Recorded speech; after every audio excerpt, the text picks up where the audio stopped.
Assalamualaikum warahmatullahi wabarakatuh. Hai semuanya, perkenalkan nama saya Rizka Rahima.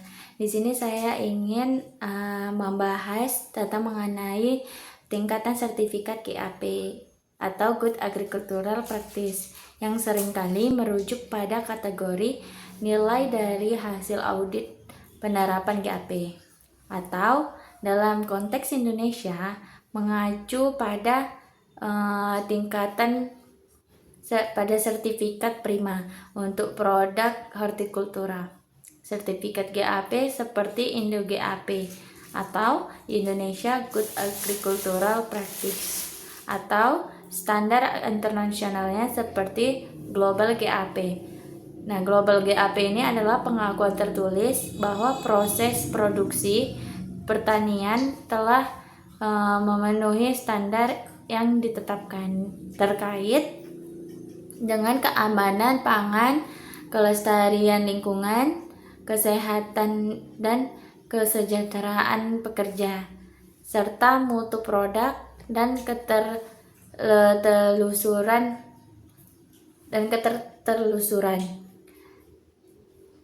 Dalam GAP memiliki beberapa konsep. Yang pertama itu konsep tingkatan nilai, yang dimana penerapan GAP secara umum dalam evaluasi penerapan GAP, petani atau pelaku usaha dinilai berdasarkan tingkat kepatuhan mereka terhadap berbagai kriteria. Hasil penilaian ini seringkali dikelompokkan dalam beberapa kategori nilai. Scoring dan kategorinya itu penilaian dilakukan melalui audit atau di checklist dengan pembobotan skor pada setiap komponen. Misalnya pemilihan lokasi, penggunaan benih, pengelolaan air, pengendalian hama, dan pasca panen dan lain-lainnya. Kategori nilai ini dapat dibagi menjadi buruk, kurang, cukup, dan baik berdasarkan persentase skor aktual yang dicapai dari skor maksimum. Misalnya buruk 0,00 sampai 25,0%, kurang 25,0 sampai 50,0%, cukup itu 50,0 sampai 75,0%, baik itu 75,0 sampai 100,0%. Tingkatan penerapan yang tinggi menunjukkan kesesuaian yang sangat baik dengan persyaratan GAP. Nah, tingkatan sertifikasi di Indonesia atau sertifikat prima di Indonesia ini khususnya untuk komoditas hortikultura atau buah dan sayur. Sertifikasi yang menegaskan penerapan GAP diatur oleh Otoritas Komponen Keamanan Pangan Daerah atau OKKPD ya, dan dikenal sebagai sertifikat prima. Sertifikat prima ini memiliki tingkatan yang menunjukkan tingkat mutu dan keamanan pangan hasil pertanian. Yang pertama itu ada Prima 3 atau P3. Tingkat dasarnya menunjukkan penerapan GAP atau GHP atau Good Handling Practice atau cara penanganan yang baik yang minimal telah dilakukan. Fokus pada kepatuhan terhadap persyaratan teknis minimum dan aspek keamanan pangan dasar. Yang kedua itu ada Prima 2 atau PIT 2, yang dimana ini tingkat menengah menunjukkan penerapan GAP atau GHP yang lebih baik dan konsisten daripada P3. P2 ini memiliki kepatuhan yang memadai terhadap standar budidaya dan penanganan pasca panen, menunjukkan mutu yang lebih terjamin. Yang ketiga itu ada P1, Prima 1 atau P1, yaitu tingkat tertinggi atau unggul, menunjukkan penerapan GAP atau GHP yang sangat baik dan komprehensif. serta produknya memiliki standar mutu dan keamanan pangan yang premium. Seringkali menjadi persyaratan untuk produk yang akan masuk ke pasar retail modern dan memiliki peluang ekspor yang lebih besar. Sertifikat Prima P1, P2, dan P3 adalah salah satu bentuk sertifikasi jaminan mutu pangan yang diberikan kepada pelaku usaha pertanian primer, usaha pertanian primer asal tumbuhan atau PSAT yang telah menerapkan budidaya buah dan sayur yang baik dan memiliki nomor registrasi kebun atau lahan. Yang ketiga itu ada aspek penting dalam penerapan GAP terlepas dari tingkat sertifikasi yang dicapai GAP. Ada 4 prinsip utama yang berlaku baik dari standar domestik atau Indo GAP atau SNI GAP maupun internasional atau global GAP.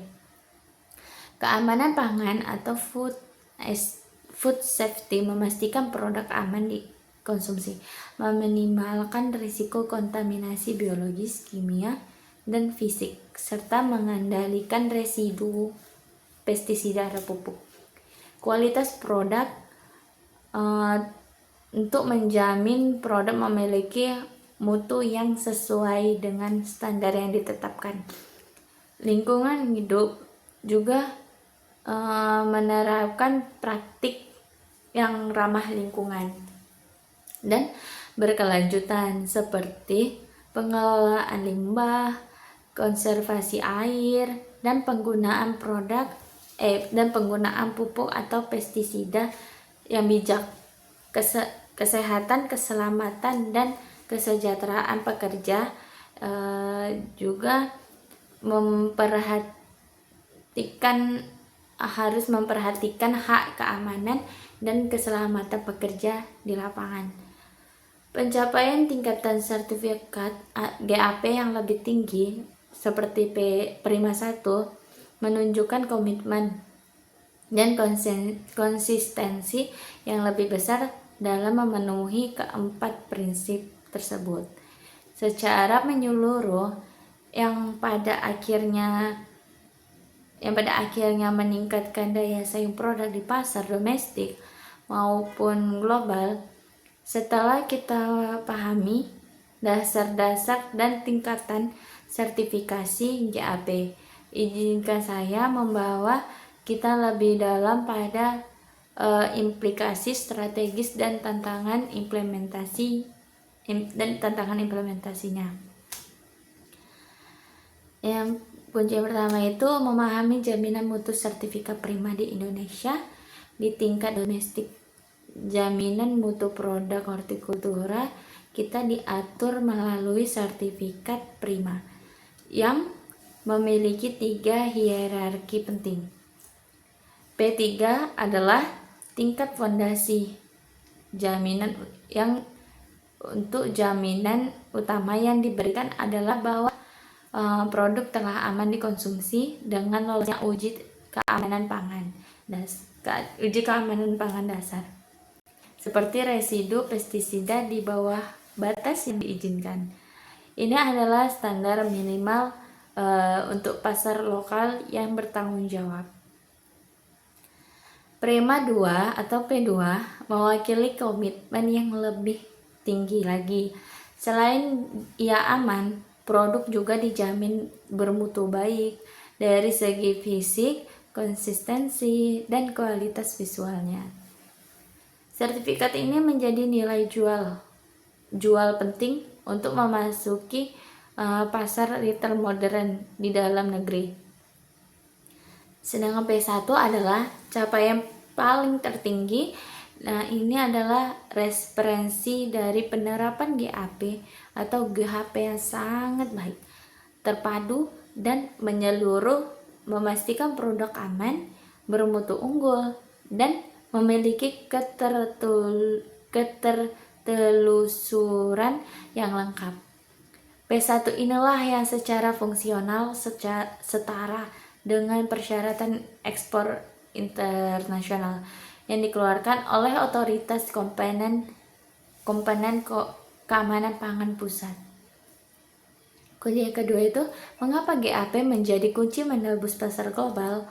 Nah, sertifikasi GAP seperti Global GAP atau Prima 1 bukan lagi pilihan, melainkan syarat mutlak untuk bersaing di kancah internasional.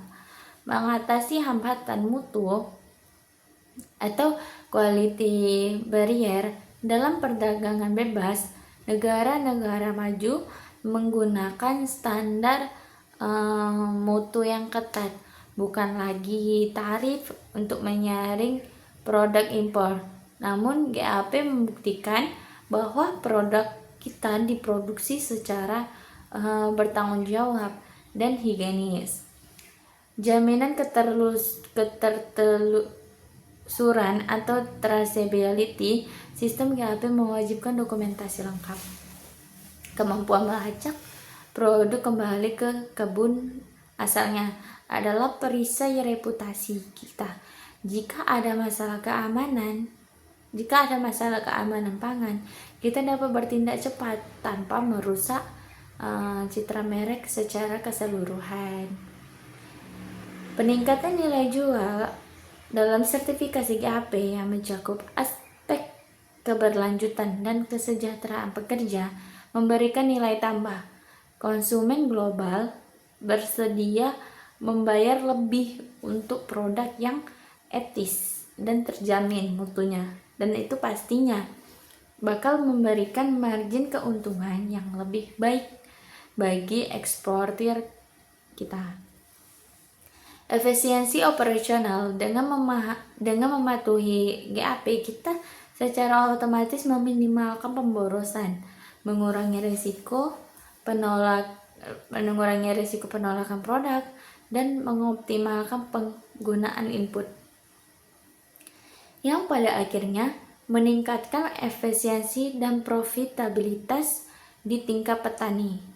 Kunci ketiga itu tantangan praktis implementasi GAP di lapangan.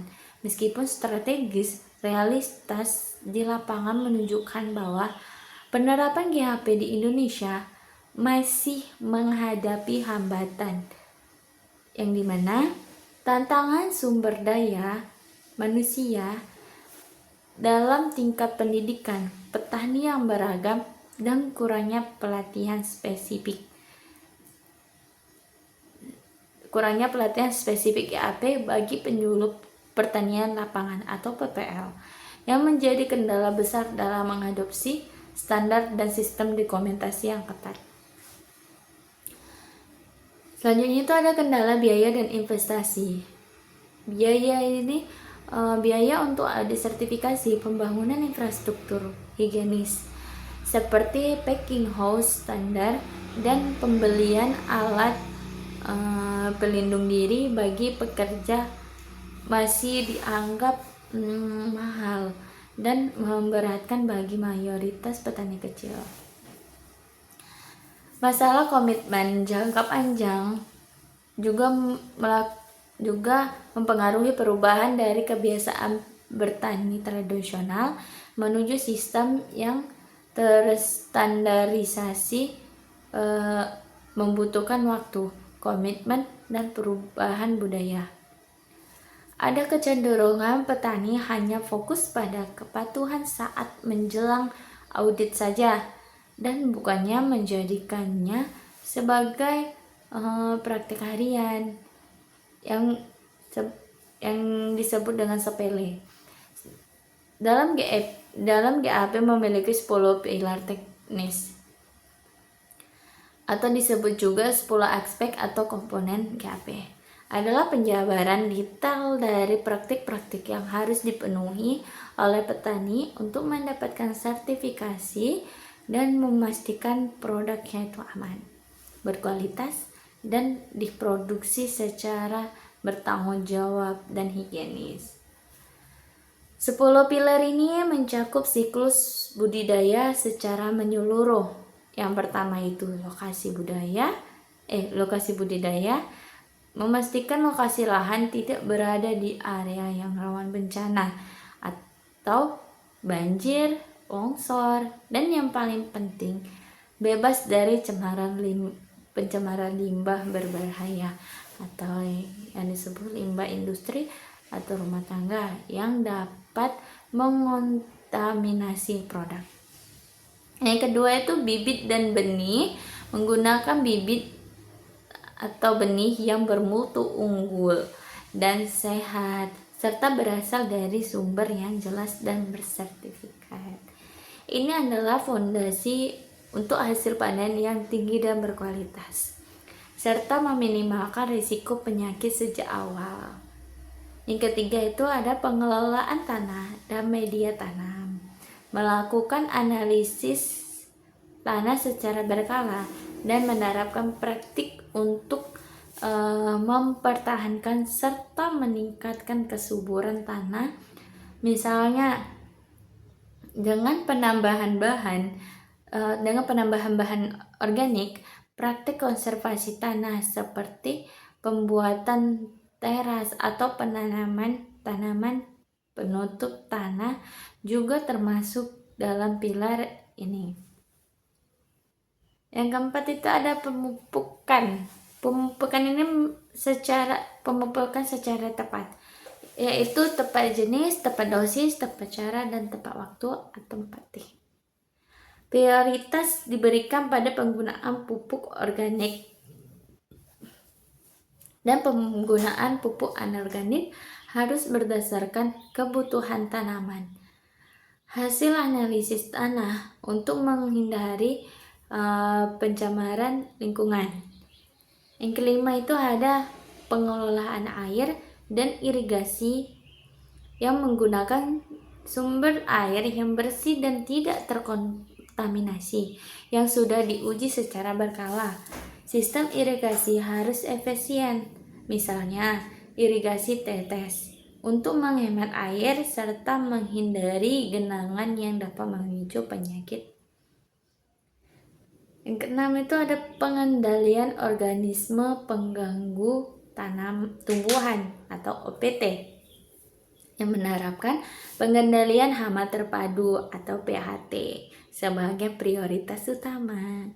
Penggunaan pestisida kimia hanya sebagai upaya terakhir dan harus dilakukan sesuai rekomendasi, termasuk memperhatikan dosis, cara implikasinya, dan yang paling penting itu waktu tunggu atau pre-harvest interval atau PHI untuk memastikan residu di bawah batas maksimum residu atau BMR.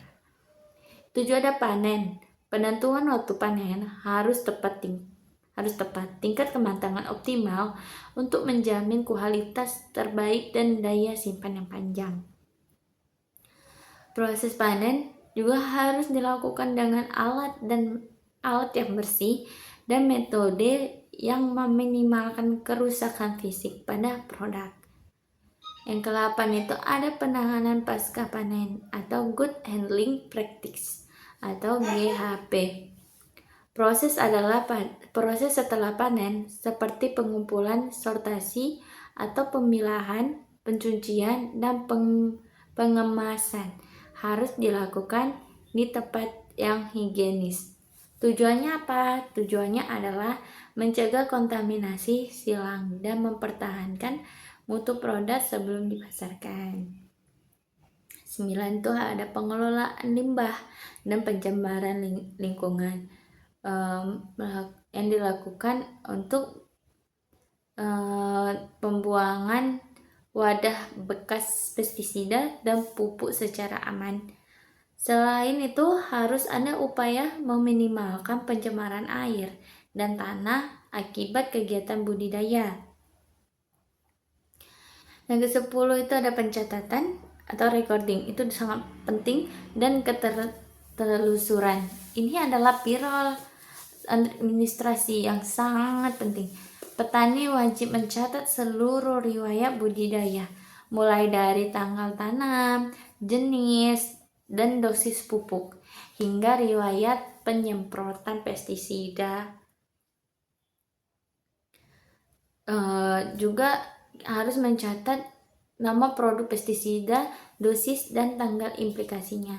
Catatan ini memungkinkan ketertelusuran produk dari tangan konsumen kembali ke lahan yang merupakan inti dari sistem jaminan mutu.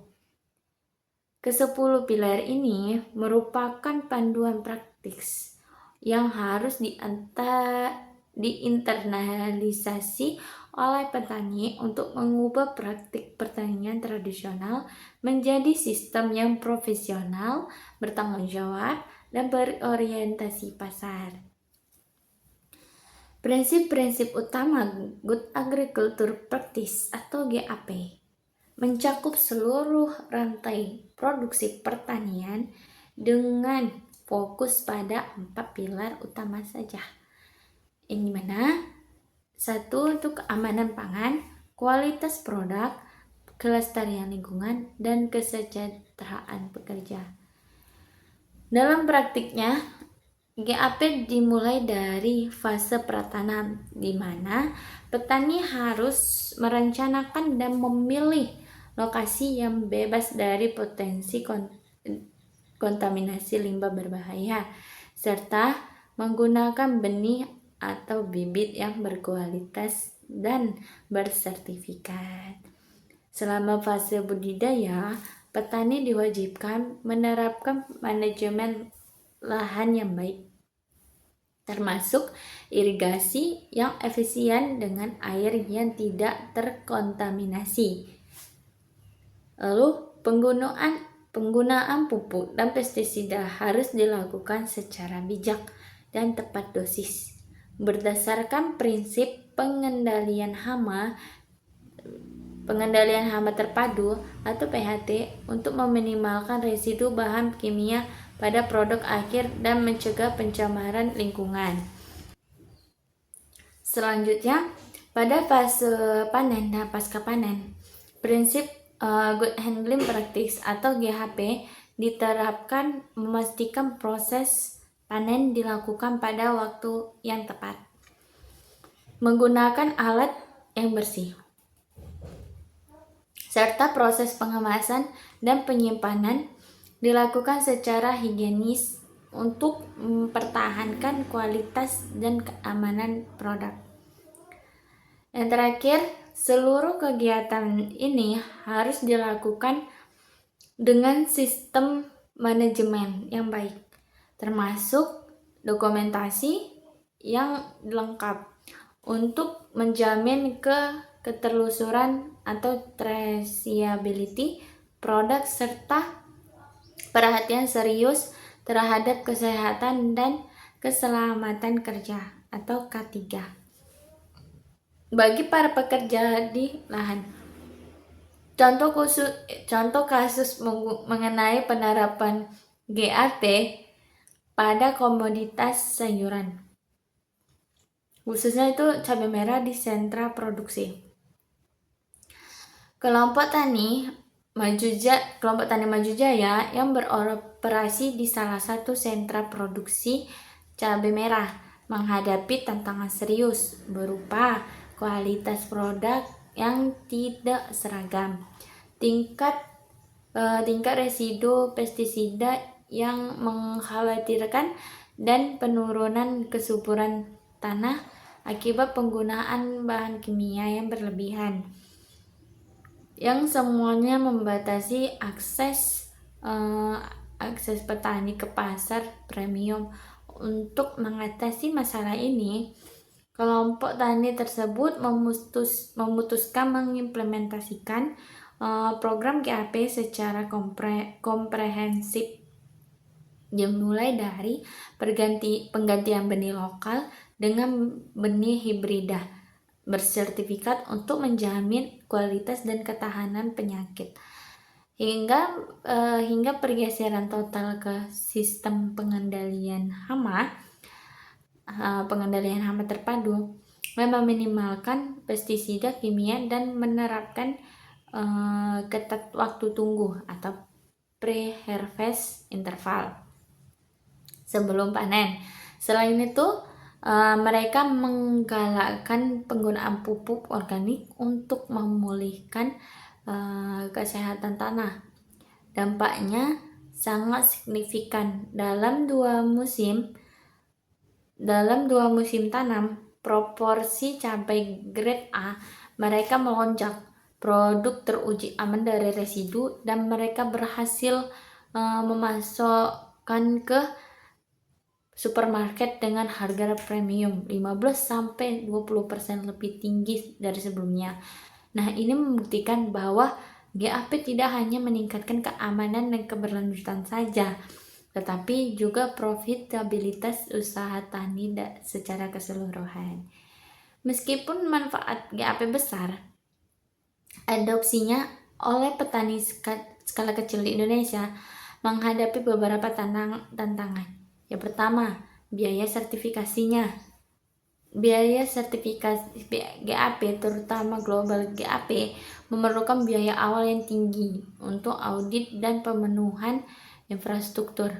Misalnya, ruang penyimpanan pestisida terpisah yang memberatkan petani kecil. Selanjutnya itu ada keterbatasan pengetahuan dan sumber daya. Banyak petani kita masih mengharapkan praktik tradisional dan kurangnya akses pelatihan teknis, modal, dan alat modern untuk pencatatan. Infrastruktur pasca panen juga termasuk kurangnya fasilitas GHP yang memadai, seperti gudang pendinginan atau tempat sortasi yang higienis di tingkat kelompok tani, yang menghambat pemenuhan standar kualitas pasca panen. Selanjutnya ada akses pasar yang terbatas. Jika pasar modern atau eksportir belum menjamin harga premium yang signifikan untuk produk bersertifikat GAP, motivasi petani untuk berinvestasi dalam penerapan standar akan rendah. Implementasi GHP ini seringkali bersifat sukarela, sehingga keberhasilannya sangat bergantung pada kesediaan petani untuk mengadopsi dan mempertahankan praktik tersebut. Berdasarkan studi dan riset di Indonesia, terdapat beberapa faktor kunci yang mempengaruhi tingkat adopsi petani. Faktor yang pertama itu ada faktor internal atau karakteristik petani dalam tingkat pendidikan dan pelatihan. Petani dengan tingkat pendidikan dalam tingkat pendidikan formal atau non formal sering mengikuti sekolah lapang atau penyuluhan, memiliki pemahaman yang lebih baik mengenai manfaat dan prosedur teknis GAP, sehingga cenderung lebih cepat mengadopsi pengalaman bertani. Pengalaman yang lama dapat menjadi pedang bermata dua, bisa mendukung jika petani terbuka terhadap inovasi, tetapi bisa juga menjadi penghambat jika mereka terlalu terikat pada metode tradisional saja. Namun, pengalaman bertani organik seringkali berkorelasi positif dengan adopsi GAP. Partisipasi kelompok, keterlibatan aktif dalam kelompok tani yang dinamis dan memiliki kepemimpinan yang kuat dapat meningkatkan transfer informasi, motivasi, dan pengawasan antar anggota dalam menerapkan SOP GAP. Dalam faktor internal, ekonomi dan akses memiliki keuntungan yang relatif. Ini adalah faktor penentu yang terpenting. Petani hanya akan mengadopsi GAP jika mereka yakin standar tersebut memberikan keuntungan finansial yang lebih besar. Misalnya, melalui harga premium, peningkatan produktivitas, atau penurunan biaya produksi jangka panjang dibandingkan metode konvensional. Akses pasar dan dukungan swasta. Nah, adanya kontrak dan atau jaminan pembelian dari off-taker atau misalnya eksportir atau pasar retail modern yang mensyaratkan GAP menjadi pendorong kuat. Dengan adanya dukungan swasta memberikan kepastian pasar yang berharga, peran penyuluhan dan pemerintah juga sebagai frekuensi dan kualitas penyuluhan yang berkesinambungan, serta dukungan pemerintah dalam bentuk subsidi, sarana produksi ramah lingkungan, atau bantuan sertifikasi sangat mempengaruhi adopsi. Di era globalisasi dan meningkatnya kesadaran konsumen akan kesehatan, GAP telah menjadi prasyarat dalam rantai pasok modern, bukan hanya sekedar nilai tambah, namun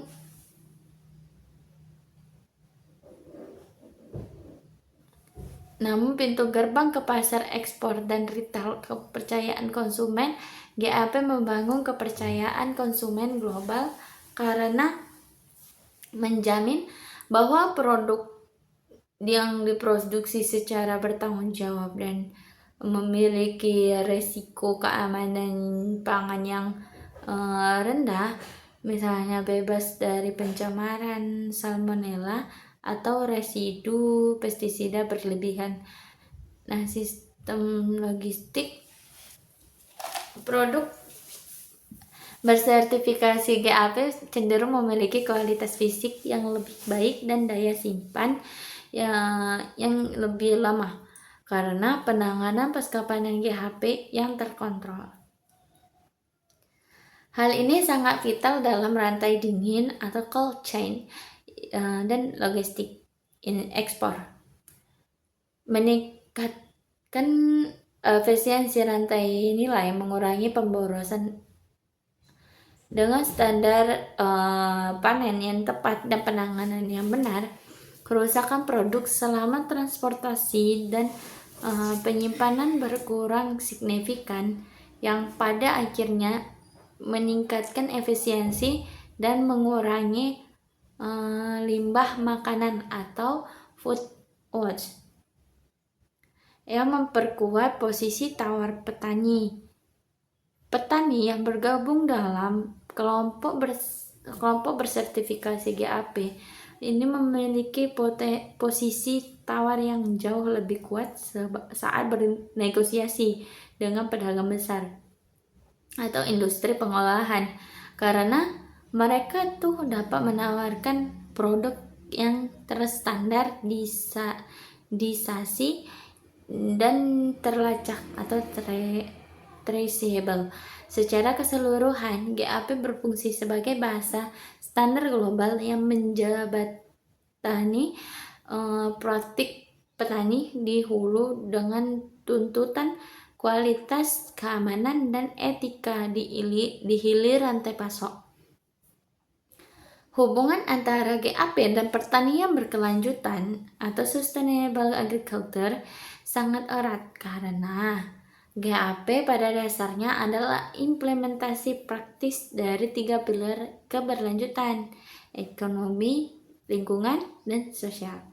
Secara ekonomi, GAP meningkatkan profitabilitas petani melalui efisiensi input dan akses pasar yang lebih luas.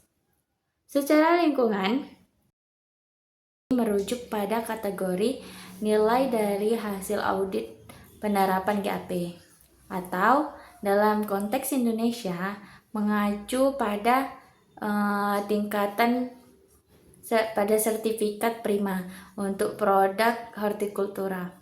Sertifikat GAP seperti Indo GAP atau Indonesia Good Agricultural Practice, atau standar internasionalnya seperti Global GAP. Nah, Global GAP ini adalah pengakuan tertulis bahwa proses produksi pertanian telah memenuhi standar yang ditetapkan terkait dengan keamanan pangan, kelestarian lingkungan, kesehatan dan kesejahteraan pekerja, serta mutu produk dan ketertelusuran.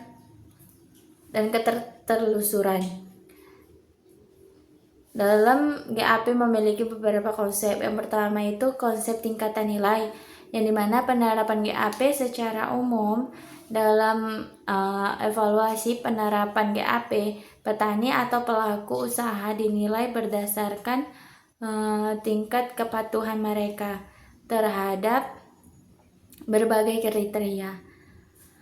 Hasil penilaian ini seringkali dikelompokkan dalam beberapa kategori nilai. Scoring dan kategorinya itu penilaian dilakukan melalui audit atau di checklist dengan pembobotan skor pada setiap komponen. Misalnya pemilihan lokasi, penggunaan benih, pengelolaan air, pengendalian hama, dan pasca panen, dan lain-lainnya. Kategori nilai ini dapat dibagi menjadi buruk, kurang, cukup, dan baik berdasarkan persentase skor aktual yang dicapai dari skor maksimum. Misalnya buruk 0,00 sampai 25,0%, kurang 25,0 sampai 50,0%, cukup itu 50,0 sampai 75,0%, baik itu 75,0 sampai 100,0%. Tingkatan penerapan yang tinggi menunjukkan kesesuaian yang sangat baik dengan persyaratan GAP. Nah, tingkatan sertifikasi di Indonesia atau sertifikat prima di Indonesia ini khususnya untuk komoditas hortikultura atau buah dan sayur. Sertifikasi yang menegaskan penerapan GAP diatur oleh Otoritas Komponen Keamanan Pangan Daerah atau OKKPD ya, dan dikenal sebagai sertifikat prima.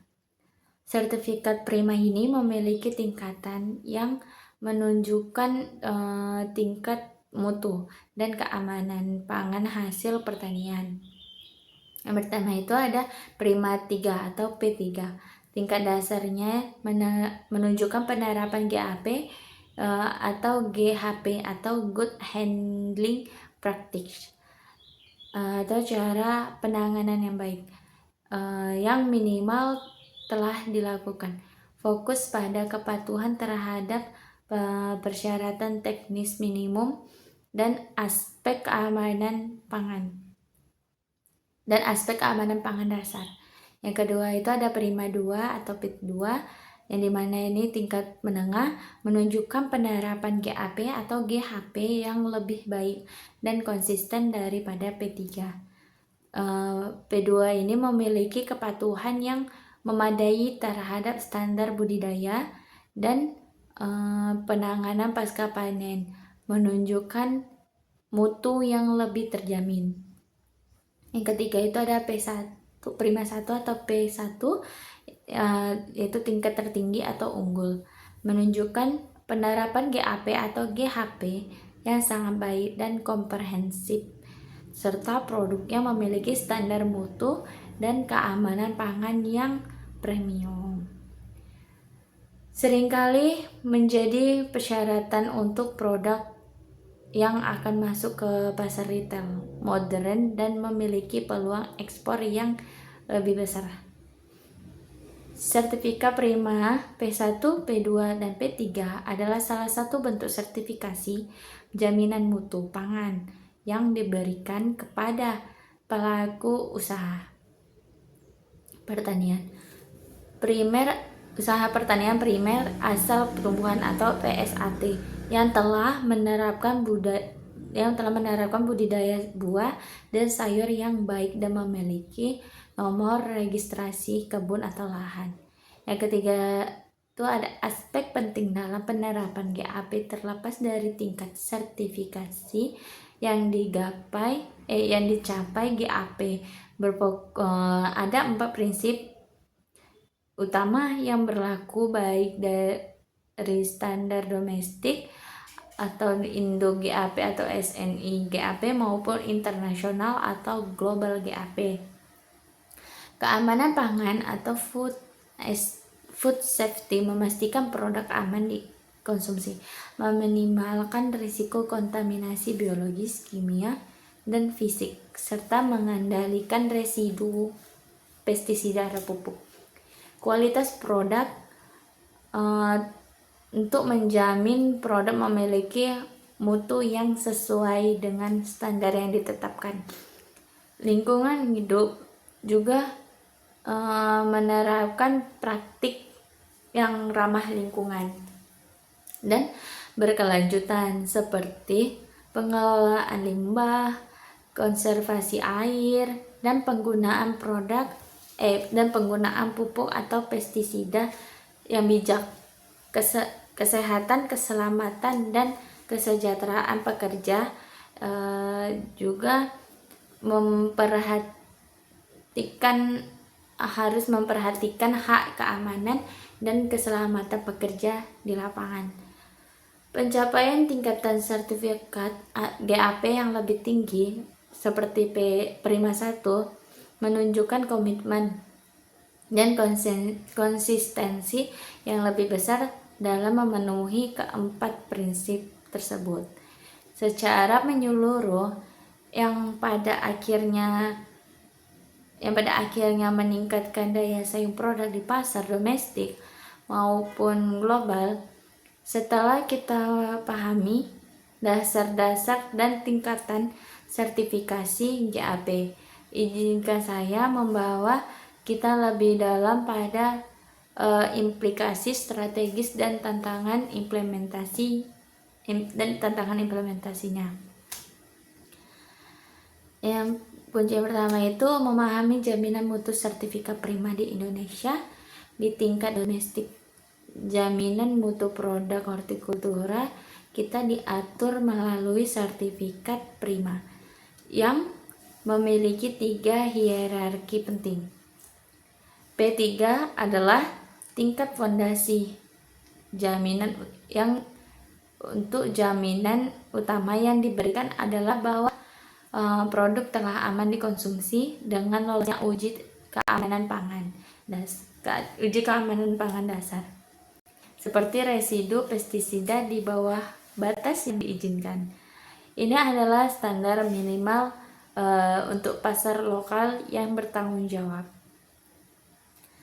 Prima 2 atau P2 mewakili komitmen yang lebih tinggi lagi. Selain ia aman, produk juga dijamin bermutu baik dari segi fisik, konsistensi, dan kualitas visualnya. Sertifikat ini menjadi nilai jual penting untuk memasuki pasar retail modern di dalam negeri. Sedangkan P1 adalah capaian paling tertinggi.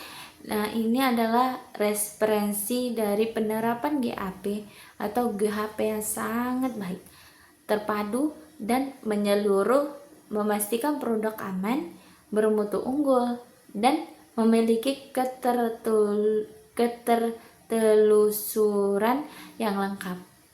P1 inilah yang secara fungsional setara dengan persyaratan ekspor internasional yang dikeluarkan oleh Otoritas Komponen Keamanan Pangan Pusat. Kunci yang kedua itu, mengapa GAP menjadi kunci menembus pasar global?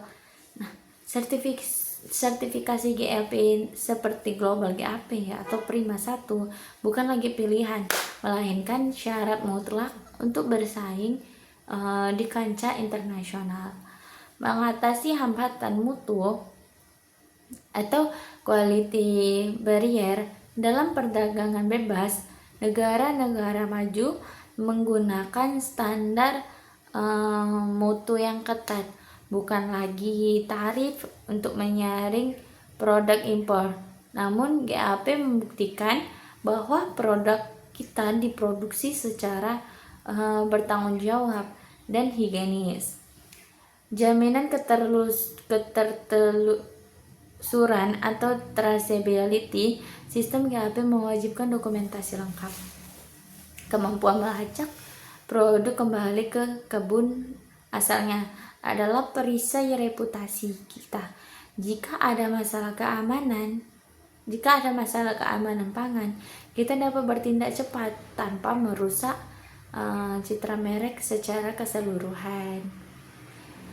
Peningkatan nilai jual dalam sertifikasi GAP yang mencakup aspek keberlanjutan dan kesejahteraan pekerja memberikan nilai tambah.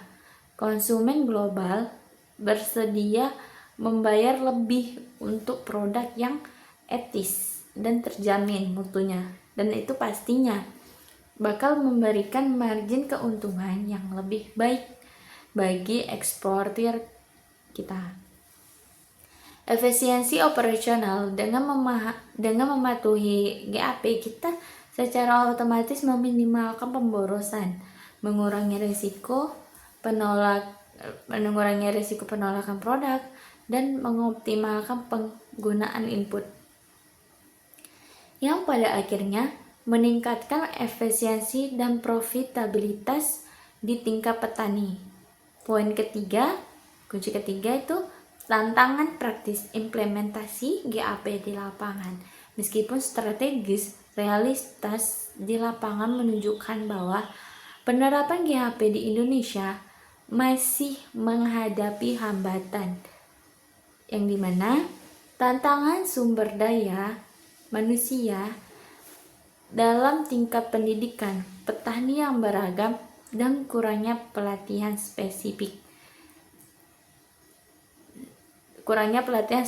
GAP bagi penyuluh pertanian lapangan atau PPL, yang menjadi kendala besar dalam mengadopsi standar dan sistem dokumentasi yang ketat. Selanjutnya itu ada kendala biaya dan investasi. Biaya untuk desertifikasi pembangunan infrastruktur higienis seperti packing house standar dan pembelian alat pelindung diri bagi pekerja masih dianggap mahal dan memberatkan bagi mayoritas petani kecil. Masalah komitmen jangka panjang juga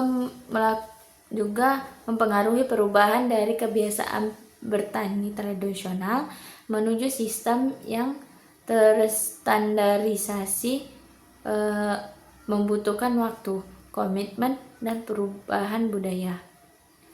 Ada kecenderungan petani hanya fokus pada kepatuhan saat menjelang audit saja, dan bukannya menjadikannya sebagai praktik harian yang disebut dengan sepele. Dalam GAP memiliki 10 pilar teknis, atau disebut juga 10 aspek atau komponen GAP, adalah penjabaran detail dari praktik-praktik yang harus dipenuhi oleh petani untuk mendapatkan sertifikasi dan memastikan produknya itu aman, berkualitas, dan diproduksi secara bertanggung jawab dan higienis. 10 pilar ini mencakup siklus budidaya secara menyeluruh. Yang pertama itu lokasi budidaya, memastikan lokasi lahan tidak berada di area yang rawan bencana atau banjir, longsor, dan yang paling penting bebas dari pencemaran limbah berbahaya atau yang disebut limbah industri atau rumah tangga yang dapat mengontaminasi produk. Yang kedua itu bibit dan benih. Menggunakan bibit atau benih yang bermutu unggul dan sehat serta berasal dari sumber yang jelas dan bersertifikat. Ini adalah fondasi untuk hasil panen yang tinggi dan berkualitas, serta meminimalkan risiko penyakit sejak awal. Yang ketiga itu ada pengelolaan tanah dan media tanam. Melakukan analisis tanah secara berkala dan menerapkan praktik untuk mempertahankan serta meningkatkan kesuburan tanah, misalnya dengan penambahan bahan organik. Praktik konservasi tanah seperti pembuatan teras atau penanaman tanaman penutup tanah juga termasuk dalam pilar ini. Yang keempat itu ada pemupukan. Pemupukan secara tepat, yaitu tepat jenis, tepat dosis, tepat cara, dan tepat waktu atau tempatnya. Prioritas diberikan pada penggunaan pupuk organik dan penggunaan pupuk anorganik harus berdasarkan kebutuhan tanaman. Hasil analisis tanah untuk menghindari pencemaran lingkungan.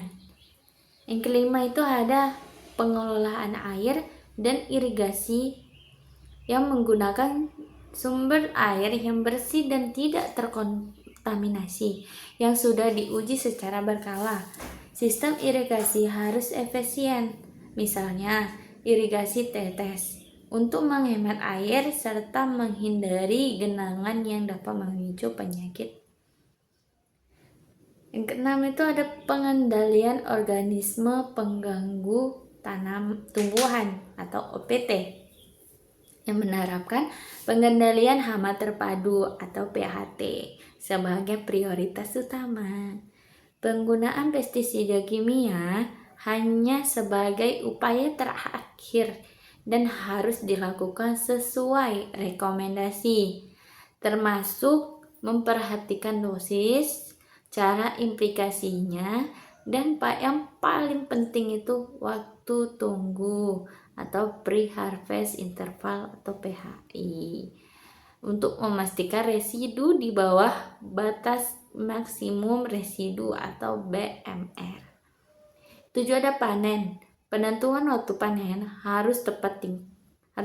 Tingkat kematangan optimal untuk menjamin kualitas terbaik dan daya simpan yang panjang. Proses panen juga harus dilakukan dengan alat yang bersih dan metode yang meminimalkan kerusakan fisik pada produk. Yang ke-8 itu ada penanganan pasca panen atau Good Handling Practice atau GHP. Proses setelah panen seperti pengumpulan, sortasi atau pemilahan, pencucian, dan pengemasan harus dilakukan di tempat yang higienis. Tujuannya apa? Tujuannya adalah mencegah kontaminasi silang dan mempertahankan mutu produk sebelum dipasarkan. 9 itu ada pengelolaan limbah dan pencemaran lingkungan yang dilakukan untuk pembuangan wadah bekas pestisida dan pupuk secara aman. Selain itu, harus ada upaya meminimalkan pencemaran air dan tanah akibat kegiatan budidaya. Yang ke-10 itu ada pencatatan atau recording. Itu sangat penting, dan ketelusuran. Ini adalah pilar administrasi yang sangat penting. Petani wajib mencatat seluruh riwayat budidaya, mulai dari tanggal tanam, jenis, dan dosis pupuk, hingga riwayat penyemprotan pestisida. Juga harus mencatat nama produk pestisida, dosis, dan tanggal implikasinya. Catatan ini memungkinkan ketertelusuran produk dari tangan konsumen kembali ke lahan yang merupakan inti dari sistem jaminan mutu. Ke-10 pilar ini merupakan panduan praktis yang harus diinternalisasi oleh petani untuk mengubah praktik pertanian tradisional menjadi sistem yang profesional, bertanggung jawab, dan berorientasi pasar.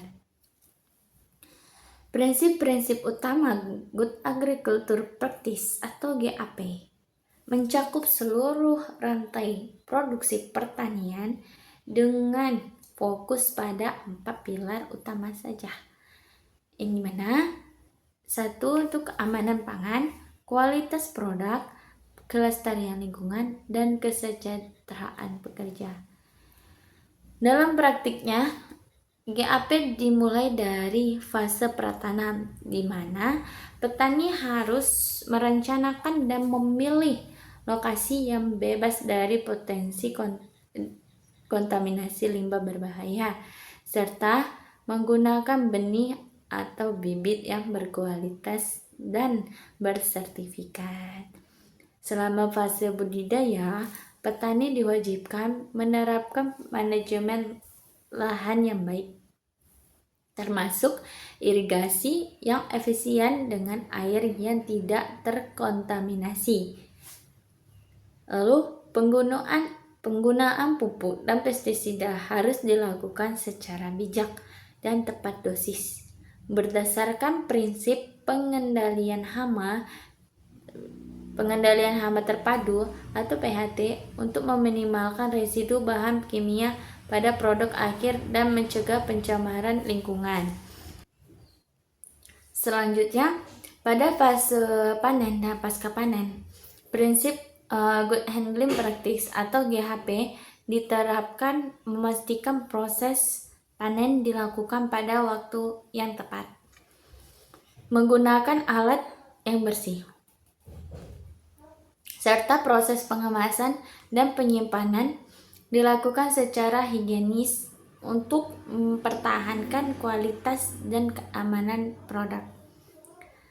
Yang terakhir, seluruh kegiatan ini harus dilakukan dengan sistem manajemen yang baik, termasuk dokumentasi yang lengkap untuk menjamin keterlusuran atau traceability produk serta perhatian serius terhadap kesehatan dan keselamatan kerja atau K3 bagi para pekerja di lahan.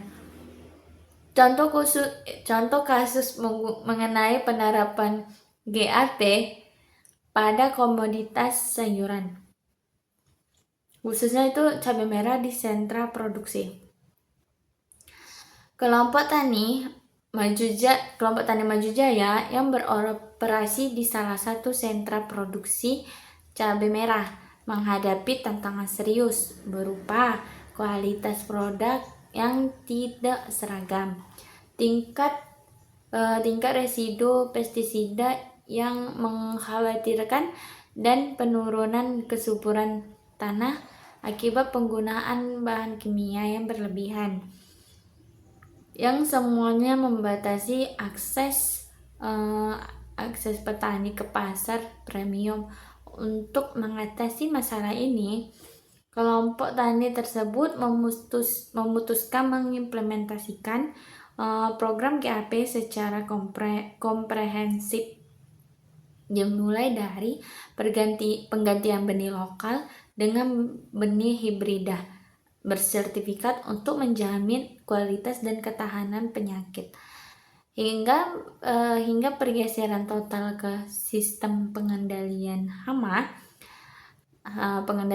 terpadu, meminimalkan pestisida kimia dan menerapkan ketat waktu tunggu atau pre-harvest interval sebelum panen. Selain itu, mereka menggalakkan penggunaan pupuk organik untuk memulihkan kesehatan tanah. Dampaknya sangat signifikan. Dalam 2 musim Dalam 2 musim tanam, proporsi cabai grade A mereka melonjak. Produk teruji aman dari residu dan mereka berhasil memasokkan ke supermarket dengan harga premium 15-20% lebih tinggi dari sebelumnya. Nah, ini membuktikan bahwa GAP tidak hanya meningkatkan keamanan dan keberlanjutan saja, tetapi juga profitabilitas usaha tani secara keseluruhan. Meskipun manfaat GAP besar, adopsinya oleh petani skala kecil di Indonesia menghadapi beberapa tantangan. Yang pertama, biaya sertifikasinya. Biaya sertifikasi GAP, terutama global GAP, memerlukan biaya awal yang tinggi untuk audit dan pemenuhan infrastruktur. Misalnya, ruang penyimpanan pestisida terpisah yang memberatkan petani kecil. Selanjutnya itu ada keterbatasan pengetahuan dan sumber daya. Banyak petani kita masih mengharapkan praktik tradisional dan kurangnya akses pelatihan teknis, modal, dan alat modern untuk pencatatan. Infrastruktur pasca panen juga termasuk kurangnya fasilitas GHP yang memadai, seperti gudang pendinginan atau tempat sortasi yang higienis di tingkat kelompok tani, yang menghambat pemenuhan standar kualitas pasca panen. Selanjutnya ada akses pasar yang terbatas.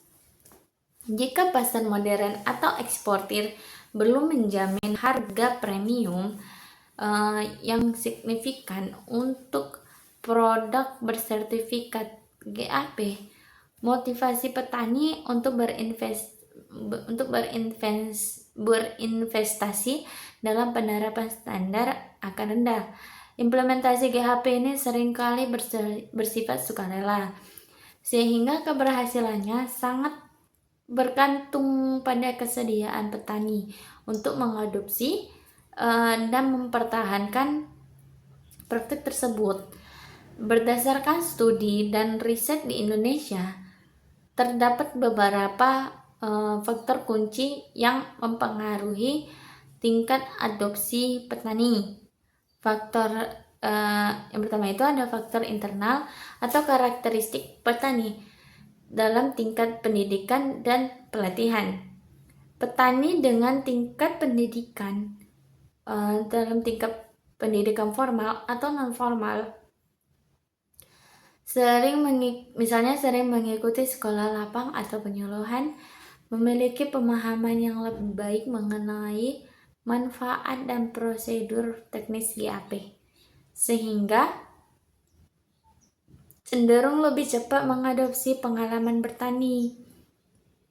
Pengalaman yang lama dapat menjadi pedang bermata dua, bisa mendukung jika petani terbuka terhadap inovasi, tetapi bisa juga menjadi penghambat jika mereka terlalu terikat pada metode tradisional saja. Namun, pengalaman bertani organik seringkali berkorelasi positif dengan adopsi GAP. Partisipasi kelompok, keterlibatan aktif dalam kelompok tani yang dinamis dan memiliki kepemimpinan yang kuat dapat meningkatkan transfer informasi, motivasi, dan pengawasan antar anggota dalam menerapkan SOP GAP. Dalam faktor internal, ekonomi dan akses memiliki keuntungan yang relatif. Ini adalah faktor penentu yang terpenting. Petani hanya akan mengadopsi GAP jika mereka yakin standar tersebut memberikan keuntungan finansial yang lebih besar. Misalnya, melalui harga premium, peningkatan produktivitas, atau penurunan biaya produksi jangka panjang. dibandingkan metode konvensional. Akses pasar dan dukungan swasta. Nah, adanya kontrak dan atau jaminan pembelian dari off-taker atau misalnya eksportir atau pasar retail modern yang mensyaratkan GAP menjadi pendorong kuat. Dengan adanya dukungan swasta memberikan kepastian pasar yang berharga, para penyuluhan dan pemerintah juga sebagai frekuensi dan kualitas penyuluhan yang berkesinambungan, serta dukungan pemerintah dalam bentuk subsidi, sarana produksi ramah lingkungan, atau bantuan sertifikasi sangat mempengaruhi adopsi. Di era globalisasi dan meningkatnya kesadaran konsumen akan kesehatan, GAP telah menjadi prasyarat dalam rantai pasok modern, bukan hanya sekedar nilai tambah,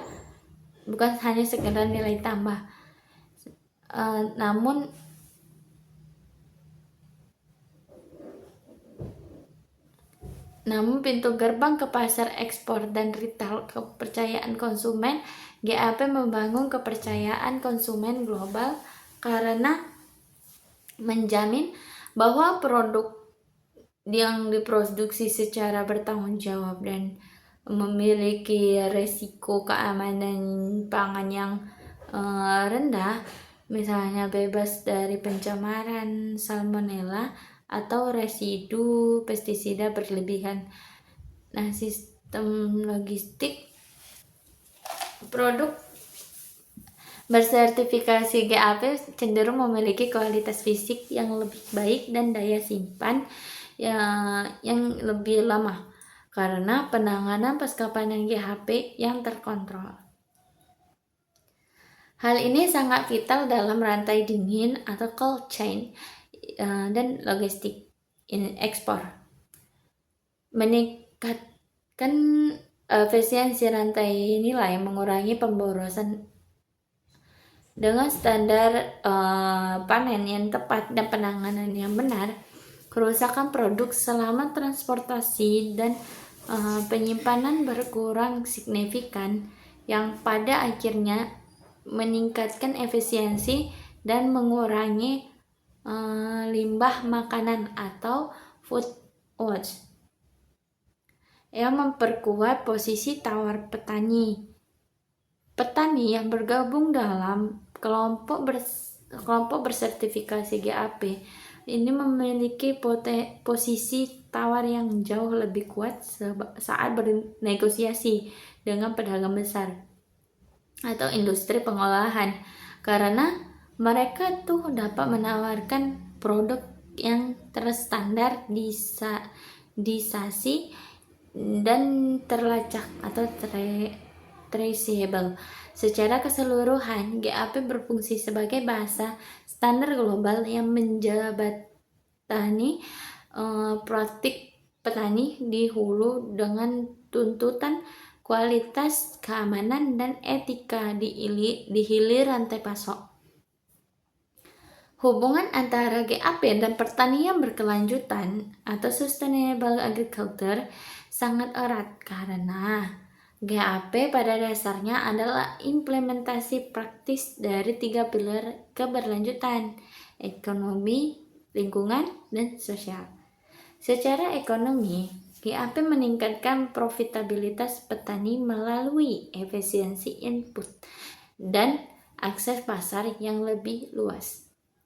Secara lingkungan, GAP mewajibkan praktik yang meminimalkan dampak negatif, seperti penggunaan pestisida yang terkontrol dan konservasi